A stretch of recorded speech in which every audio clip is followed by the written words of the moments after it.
Viewers like you make this program possible. Support your local PBS station. As northern Sweden makes its annual rotation toward the sun, the landscape explodes to life in the perpetual light.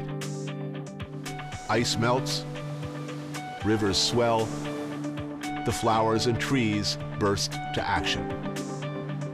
The once frozen world is on the move. For Fäviken chef Magnus Nilsson and friend chef Christian Polizzi, springtime brings fresh ingredients and new inspiration. Enter the mind of a chef. Having some limitations can be very good. 3 minutes until the scallop goes on, so it's properly hot. You feel when a dish really sings to you.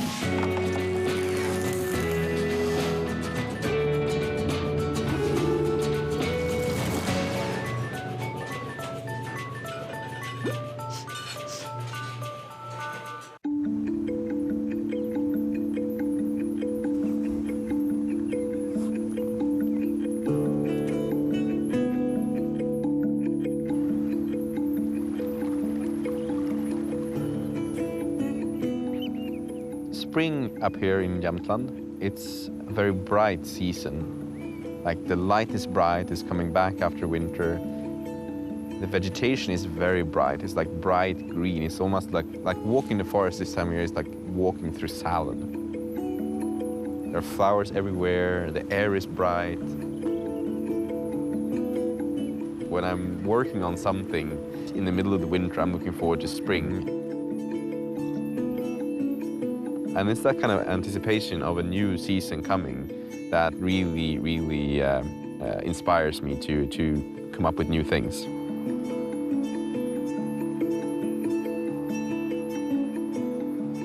When I grew up, I spent a lot of time in the outdoors. To me, that's something really important. And it's something that I like to share with other people as well, to show them, especially if they aren't exposed to it that much from before.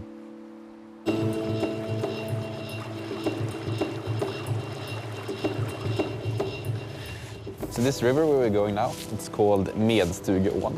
It's a really special place to me. I basically grew up here with my family, fishing and camping and spending time outside in the woods. It's pretty different to Copenhagen. Well, yeah. Copenhagen is a green city, but not this green. Christian Puglisi is a friend of mine who is also a chef.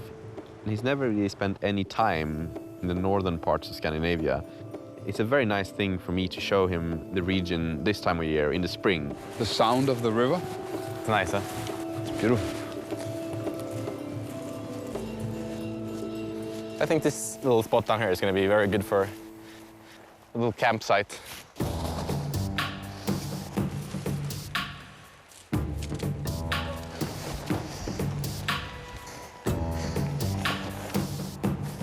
Have you done a lot of camping, Christian? Well, does it look like I've been doing a lot of camping? I'm pretty useless in this context. No, I've not. I've not been a big camper. There. You can anchor that to the ground.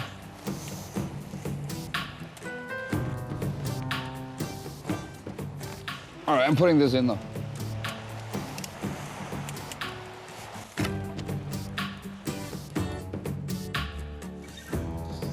Like that. Well done. In the family, it was always kind of said that you were not allowed to use more than one match per fire, ever. All right. You didn't have a lot of matches. You could ask that, but I think it was just kind of some Jämtlandian macho thing. Of course.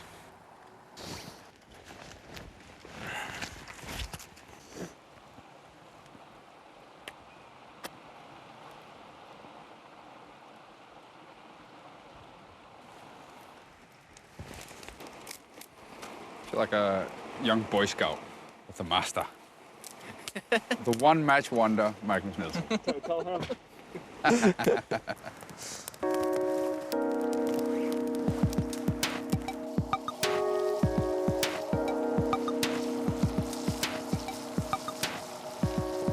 Did you bring some stuff on? I did bring some stuff with me from Fäviken.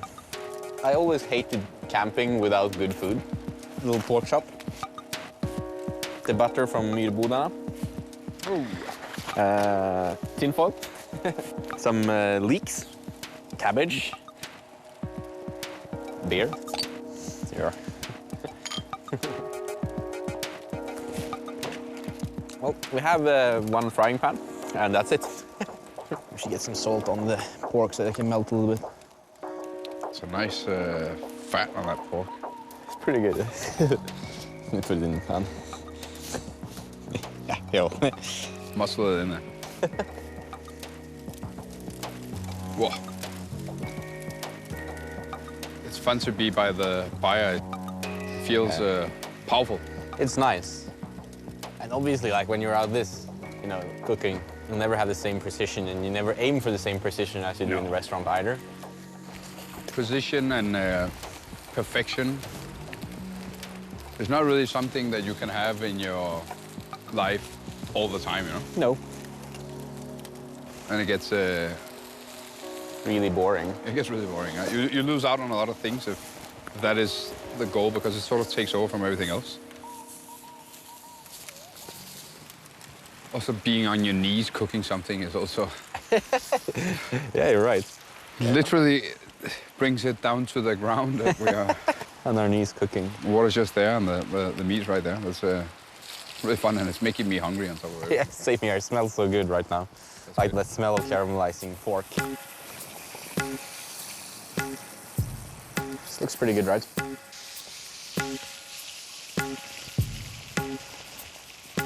That smell. Gonna put a little bit more butter in there. Maybe a little bit of garlic as well. Garlic and hot butter. Yeah. And the thyme twigs that go in there as well sometimes. The little popping thing. Put some juniper stuff on. There you go. A little bit of juniper. Wow. Tastes good? Yeah, tastes very good. Tastes super good. Actually, I have something for you. Oh yeah? Really? This is a bit of a fun thing that we've been playing a bit at the restaurant. We call it strawbibushi, and it's the unripe strawberries. We use the same technique as you do with the umeboshi. Ah, The plums, the Japanese plums, yeah. Excellent. Can I open? Yeah, please try it, please try it. It smells super good, huh? Very briny, very salty, but super fresh and fruity. I'm thinking I could take the pan, put some of those strawberries in there, in that like butter, a very good idea. just to do a little sauce. Yeah.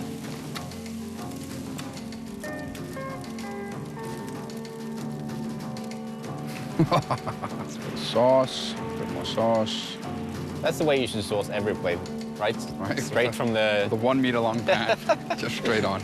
We also have the leeks too. Those smells, they smell delicious as well. Sweet, nice. This is a pretty nice plate. This is not bad. I think we can be proud of this. Yep.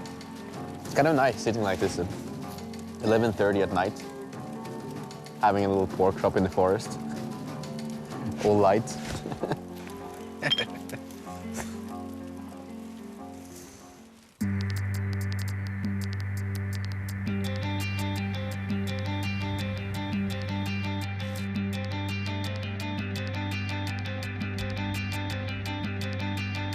I think it's very important for anyone who works with food to understand where the food comes from. And it doesn't necessarily have to be like wild nature, you being out camping in the deserted wastelands of northern Sweden. It can also be just visiting a farm. Myrbodarna, it's a farm where you brought your cows in the spring to feed of the green and lush mountain grass. And while they were there, you milked them and produced salted butter and cheese. Det går bra. Ja, det går bra. Kosa! Anita Myhr is the person who runs Myrbodarna. She's a widow since 10 years, and she's been taking care of her 5 cows, moving them up to Myrbodarna in the early spring every year for 47 years now. She's one of the last people keeping these traditions alive, kind of transferring this knowledge of how to run these places into the future.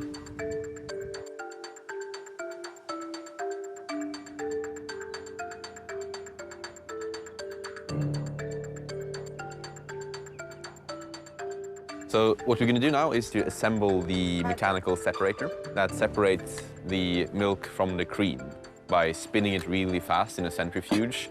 The lighter the liquid, the further up it will push. And because cream is lower in density than milk, pushes further up to the sides of a big bowl and then sort of separates off from the milk.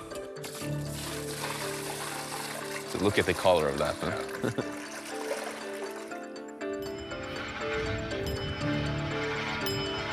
You spin it at a certain pace, and you listen to this little kind of ping to keep the pace steady. Ja, det er fint. Ja, jag tänker ut på henne.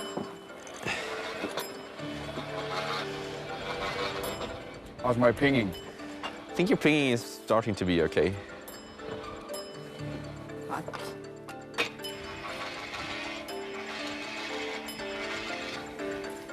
Before this machine was invented, you had to separate the cream and the milk by skimming it, by pouring it all in a big vat and then sort of skim it off with a spoon, basically.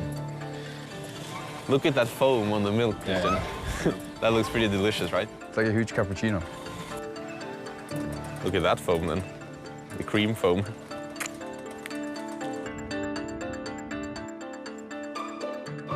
What Anita is doing at Myrbodarna, it's not only important because it keeps the traditions of producing the food with these specific techniques alive. I think it's also really important because it shows a whole other way of living. Spending time in the mountains, living very close to the animals that provide us with the raw material to produce these fantastic foods.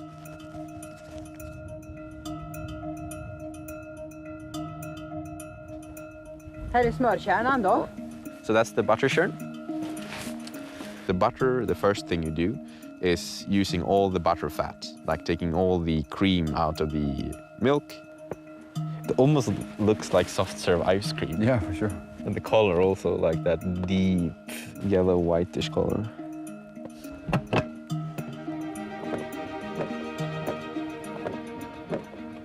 We can hear as the churning is starting to happen inside of the churn when it separates, you can hear on the sound from the churn when it's time to stop. Ah, now it's starting to slush in there. Now you can hear the buttermilk coming out. Ja. Look at how the color changed. Yeah. Like it just turned from white to yellow. So now it's time to wash the butter. You put the butter in water and you squeeze it to get buttermilk out of the butter into the water, and then you change the waters and repeat until it's crystal clear, until all the buttermilk has been expelled from the butter. If you don't do that, it goes rancid straight away. Okay. Looks fantastic, right? That looks beautiful. I thought the churning was seemingly physical, but it's just as hard, no? You want to try? Yeah, I'll try. Får vi vara med och knåda lite i sista svängen här? Jajamän. Dig in. The butter is going to look really nice on your watch. On my Casio. Looks a lot easier when Anita does it, right? Well, it should, no? 47 She's done years of it training. at 47 years. The texture of it is really nice. How cold do you think this is right now? I don't think how cold it is. I know how cold it is because my hands are in freezing water. Sorry. Is it enough? Ja. So now it's time to salt it. It's fascinating to think about how these processes were made up at one point, no? Yeah. Who came up with it? Yeah, this is technology that is very, you can understand it, no? You can see it before your eyes. Smaka? Time to taste. Gott. Det är supergott. That's very good butter.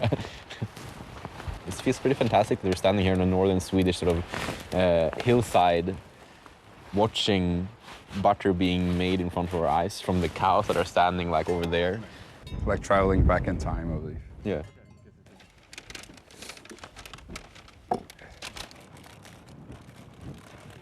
This butter just gets sold straight when it's done, so I'm very, very happy that we can actually even get some of it. That first day of spring is something really fantastic to me. As soon as the light comes back, all the green just kind of grows almost explosively out of the ground. You can see it growing by the day. All of the insects, they come back at the same time and like just buzzing everywhere.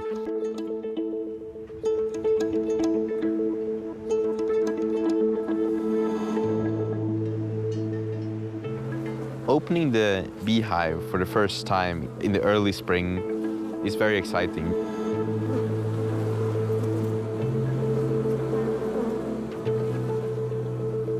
When you pull a frame up from the hives and you watch the sun strike the wax and you can see the bees still working on the frame, walking around and doing their little chores, I think it's absolutely fascinating.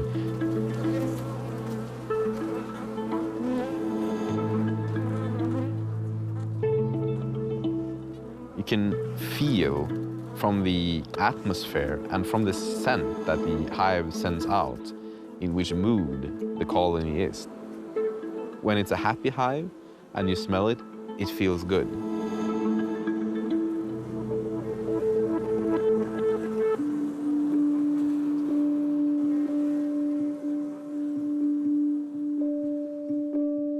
So this drink is based on a very particular sensation that I get from working with beehives. When they've had a good day of kind of harvesting honey and they're nice and calm, they kind of smell a little bit like bourbon. You know, they have that kind of grainy, waxy, aromatic smell. So this drink is basically that. It's good bourbon, honey, and this time of year, the bees, they mainly harvest dandelion nectar to make their honey. A little bit of bourbon, a little bit of honey. It smells like kind of a warm summer day. One nice piece of ice into the glass. A little bit of the bourbon and honey mix. Just pour it over the ice. Just a little bit of dandelion. And then this white vinegar, and like just a little bit to one side of the glass so that you have a little bit of complexity while you're drinking it. So here it is, the drink that smells and feels like when you're working a warm summer afternoon with the bees in a field full of dandelion.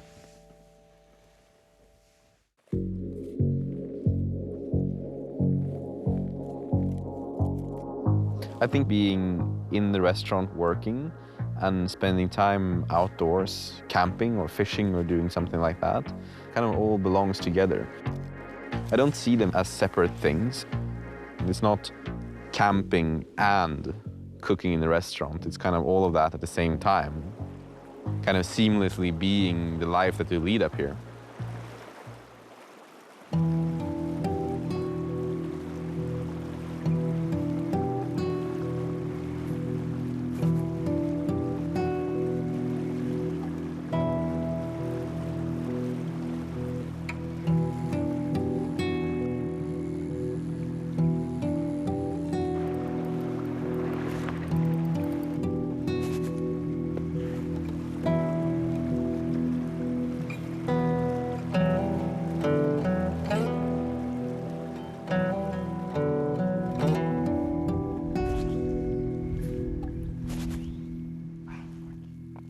So we've been very unsuccessful in our fishing today. I'm used to it. But thanks to the miracle of television, my magic bag not only contains one perfect brown trout, it also contains 1 liter of pristine strawberries for dessert, which is very nice. I thought we just sort of wrap the trout up in some tin foil with a good lump of butter, some of the leeks from yesterday, and maybe we could pick some of these sort of really aromatic and nice sort of spruce shoots. All right. So I like these little spruce tips because they have a very unexpected acidity. I like them a lot with fish. So this is something that we used to do when I was a kid for lunch, like the second day of fishing, when we hopefully caught something. Just wrap them up in foil with a little bit of butter and maybe some herbs or onions or stuff like that, and then just cooking them straight over the embers like this. Beautiful. I think I'm just gonna put some twigs and stuff on top so it kind of cooks from all directions. Wow. I think maybe putting all those twigs on there wasn't the smartest thing I've ever done. I didn't expect it to be that big a fire from those little twigs. But it's definitely frying in there. Yeah, you can hear it. Yeah, it's sizzling nicely. Steam is definitely coming out. It smells fantastic. Wow.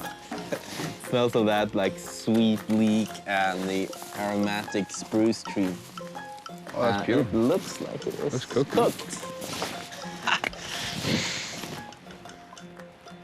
It looks juicy.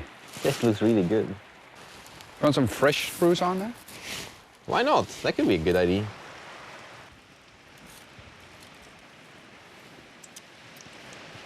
Oh, that juice is so delicious. Little butter with fish and leek and spruce and all that stuff. I think I'm just gonna a little bit of bread. Get that in there.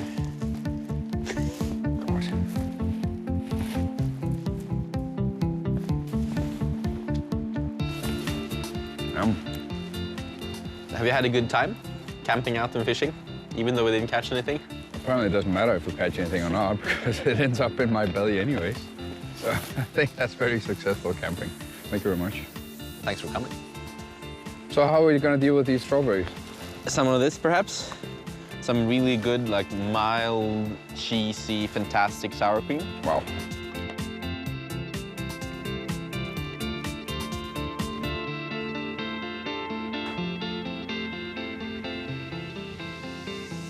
I love this time of year. When it's sunny until 10:30 in the evening, and we can still sit out by midnight and read a book in the garden. You can spend time with your family during the day. You can work in the evening, and then if you want to, you can go out at night fishing for a couple of hours before going to bed. To me, the spring is a time we can be really busy. It's a time of the year where so much can happen.